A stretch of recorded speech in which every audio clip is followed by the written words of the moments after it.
In this brief tutorial, I'm going to go ahead and show you how to link up the Avigilon video solution with the Access Control Manager or ACM solution.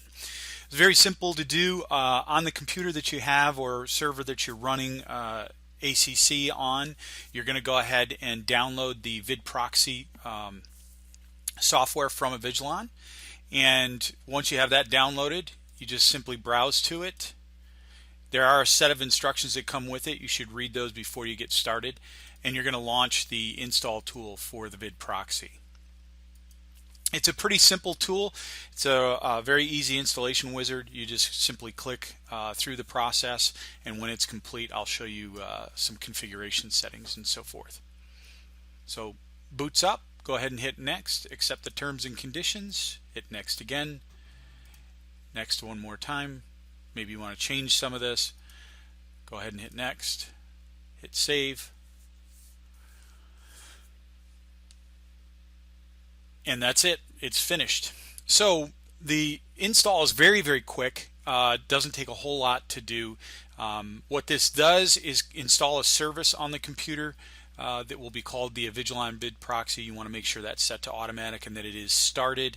And then if you want to change some of the configuration settings on that, how VidProxy connects and so forth, for things like maybe you don't want to use the default port of 80 and you want to use some other port to connect through, simply browse through the programs x86 to Avigilon to the VidProxy.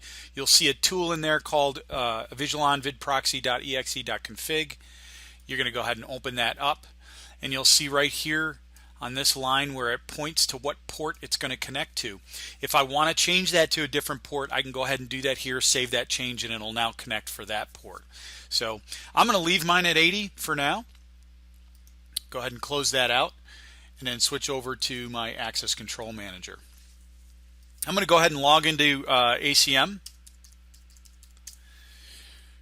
And to actually make the connection between the two systems, I'm going to go over here to Settings, External Systems.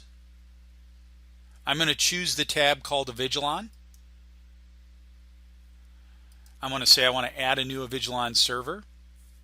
At this point, I'm going to go ahead and give the server a name, an IP address. Remember, I left mine at port 80, so I'm going to leave that there. The remote username is the login and password for the ACC client. So whatever your ACC client login and password is, that's the one you're going to put in here. So in my case, it's going to be admin and my password.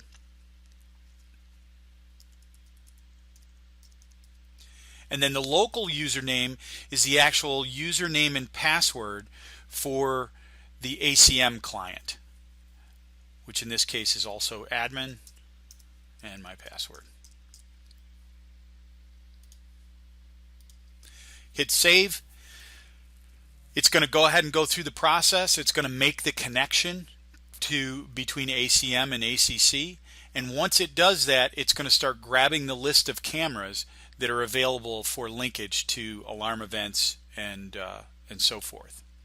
So you can see that my back end is up, and if I go in there, you'll see that it's already connecting or starting to connect to the cameras that I have available on that solution.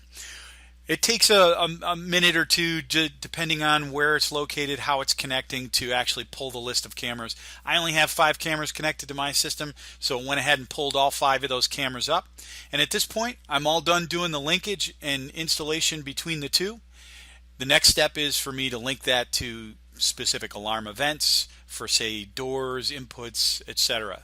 So you can see it's real easy, real simple to set up the connection between Avigilon, Access Control, and the video management solution.